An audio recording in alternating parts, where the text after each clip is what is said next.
नैनन राधा बैनन राधा सैनन राधा कृतनित राधा। मेरे वाणी बिकी हुई है, ये राधा किशोरी के नाम रूप लीला धाम गुण में ही सदैव रमण करती है।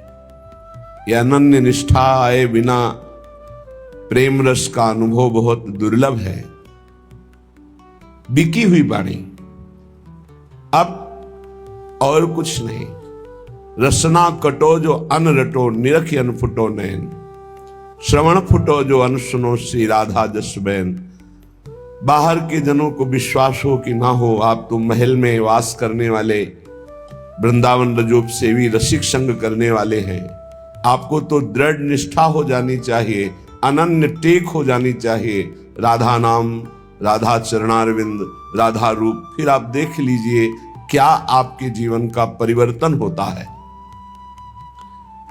श्री ललित किशोरी जी कह रहे हैं, नैनन राधा, मेरे नेत्रों में राधा, बैनन राधा, मेरी वाणी में राधा, सैनन राधा, केवल इशारे राधा किशोरी के ही देखते हैं। क्या इनका इस समय इशारा है, क्या रुचि है इनकी। कृतनित राधा, हमारे जितने भी कर्म हैं वो सब राधा किशोरी के लिए है।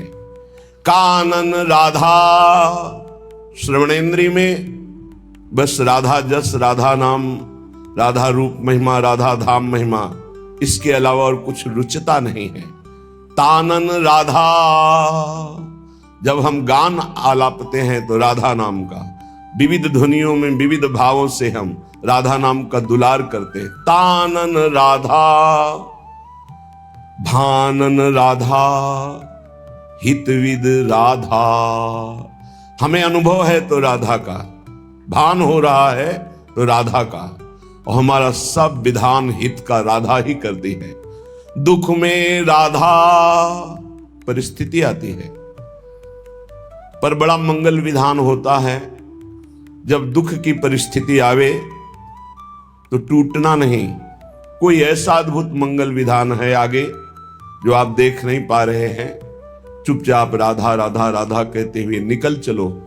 ये दुख का मार्ग आता है, सबके जीवन में आता है, लेकिन सहनशील ही आगे बढ़ पाता है, नहीं तो अश्रद्धा कर देता है। अश्रद्धा करने से प्रभु में कोई फर्क नहीं पड़ता, आप में फर्क पड़ जाएगा। यदि श्रद्धा करके दुख भोगते हुए निकल जाओगे तो आगे की जो फसल है बहुत जोर की आनंद देने वाली है। दुख में राधा, सुख में राधा। अगर सुख है, तुम्हें लौकिक संपत्ति प्राप्त हो रही, तुम्हारी मनोकामनाएं पूर्ण हो रही, तो भूल मत जाना ये सब यहीं धरा रह जाएगा। तुम्हारा बैंक बैलेंस, तुम्हारी जमीन, तुम्हारा परिवार, तुम्हारा यश कीर्ति प्रतिष्ठा, ये तुम्हारे साथ जाने वाला नहीं। इसलिए सुख में फूल मत जाना, अहम मत कर लेना कि प्यारी जू के चरणों का विस्मरण हो जाए, ऐसा ना हो। दुख में राधा, सुख में राधा, मुख में राधा, उर्चित में राधा।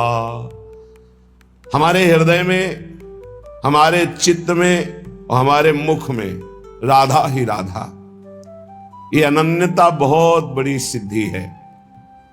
ललित किशोरी इत उत राधा, जित देखूं मैं तित तित राधा। ललित किशोरी जी कह रहे, मैं जिधर देखती हूं मेरी स्वामिनी दिखाई देती, जिधर दृष्टि जाती है मंद मंद मुस्कुराती हुई अनंत बिजलियों की सी कांति गोरे चरणारविंद में रचा हुआ महावर, अपने प्रीतम को गलबहियां दे हुए गैंदनी की भांति मलकती हुई हमारी प्यारी जो आ रही। पद रज तज किम आस करत हो, जोग यज्ञ जप साधा की। सुमिरत होत सुख आनंदती, जर न रहित दुख बाधा की। ललित किशोरी शरण सदा रहु, शोभा सिंधु अगाधा की। परब्रह्म गावत जाको जग, झारत चरण रेणु श्री राधा की। आहा, कितना बढ़िया सौभाग्य मिल गया है कि राधा किशोरी के चरणों की शरणागति और उनकी कृपा, उनकी चरण रेणु में रहने का सौभाग्य, उनके चरण आश्रित हैं। गर्व से हम कह सकते हैं हम श्री श्यामा जू के बल अभिमानी। अब हमको जोग से, यज्ञ से, विविध प्रकार के अनुष्ठानों से कुछ प्राप्त नहीं करना। मुख में राधा और चित्त में राधा, राधा राधा राधा, इसी से सब हो जाएगा। ये अज्ञानी जीव जिनका धर्म में प्रवेश नहीं है, तो वैदिक सिद्धांतों की बात क्या, जहां वेद भी नेति नेति कहते हैं, उस प्रेम की बात क्या जानेंगे। और प्रेम समुद्र का सार श्री राधा किशोरी को क्या जानेंगे। जब तक श्री जी की निज परिकर का संग नहीं, तब तक ये रंग नहीं समझ में आएगा। सुमिरत होत सुख आनंदयति, जर न रहत दुख बाधा की। जो सदैव राधा राधा राधा ऐसा सुमिरन करते हैं, एक दिन अद्भुत आनंद और दुख की जड़ ही खत्म हो जाती है। आवागमन जिस अविद्या के कारण, जिस अहंकार के कारण होता है, स्वामिनी जी की कृपा से वो नष्ट हो जाता है। ललित किशोरी शरण सदा रहो, शोभा सिंधु अगाधा की। परब्रह्म गावत जाको जग, झारत चरण रेणु राधा की। परब्रह्म परमात्मा भगवान श्री कृष्ण, हमारी प्यारी जो यहां से पधारेंगी तो सोहनी करते हैं, पुष्पों के पावड़े डालते हैं, जिनकी चरण रेणु झारते हैं स्वयं परब्रह्म परमात्मा, जिनका नाम जपते हैं, जस गाते हैं, उन राधा की जो शरण में है और राधा नाम गाते हैं, अपार आनंद की प्राप्ति। दुख का जड़, दुख की जड़ क्या है? अविद्या, देहाभिमान, अज्ञान, इसी का नाश हो जाता है। दुख नाम की चीज नहीं रह जाती। विश्वास कीजिए, जिस समय हृदय राधा कृपा कटाक्ष से भर जाता है। इसलिए उपासक को सदैव नाम जप करते हुए प्यारे जू की शरण में रहना चाहिए। ले ही ना जुगल नाम, जाने नहीं श्यामा श्याम। काम के गुलाम उठी भोर ही ते पाए परे। संतन को संग नाही, को रस रंग नाही। ही में उमंग नाही, वृंदावन कुंज डरे। कबहू न जाए चली देखिबे को रूपवर। भौंक वो ई करे नित कूकर से पौर अरे।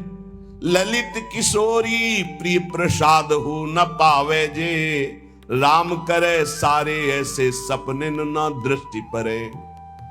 ललित किशोरी जी कहते हैं, जिनकी जिह्वा पे जुगल नाम नहीं है, जो श्यामा श्याम का परिचय नहीं जानते हैं, एक मन बुद्धि इनकी बात है। माया प्रकृति काम क्रोध लोभ मोह मद मत्सर भोग वासना सब एक शब्द में सब कह दिया। बोले ये सुबह से लेकर शाम तक कामनाओं में दौड़ते रहते हैं, भोग वासनाओं की सुख बुद्धि रख करके दौड़ते रहते हैं। ऐसे लोग हमारी कभी दृष्टि में न पड़े। हे प्रभु, जो आपका नाम जप नहीं करते, आपसे संबंध नहीं रखते, आपका परिचय नहीं जानते। संतन को संग नाही, को रस रंग नाही।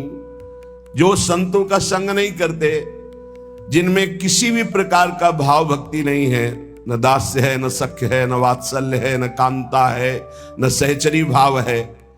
ही में उमंग नाही, वृंदावन कुंज डरे। हृदय में उनके उमंग नहीं कि चलो वृंदावन चलते, रजरानी में लोट लगाएंगे, परिक्रमा देंगे, सत्संग सुनेंगे, नाम कीर्तन नाम जप करके जीवन कृतार्थ करेंगे। कब हो न जाए चली देखिबे को रूपवर। कभी पैरों से चल करे नहीं, चलो राधा रमण जू के दर्शन करते हैं, राधा वल्लभ जू के, बाके बिहारी जू के।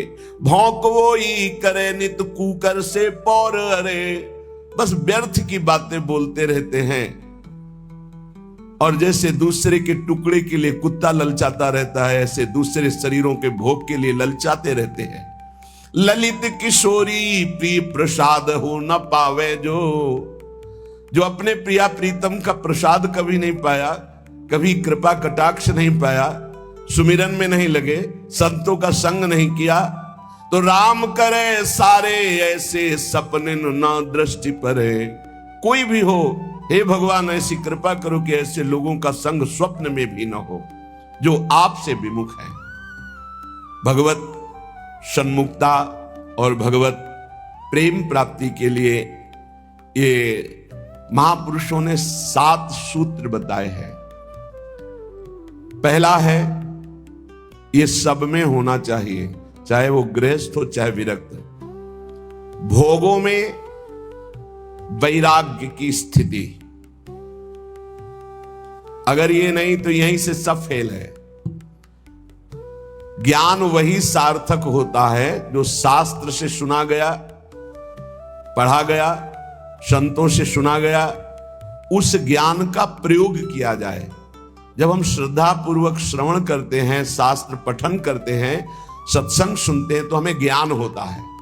तो श्रद्धावान लभते ज्ञानम तत्परा संयतेन्द्रिया।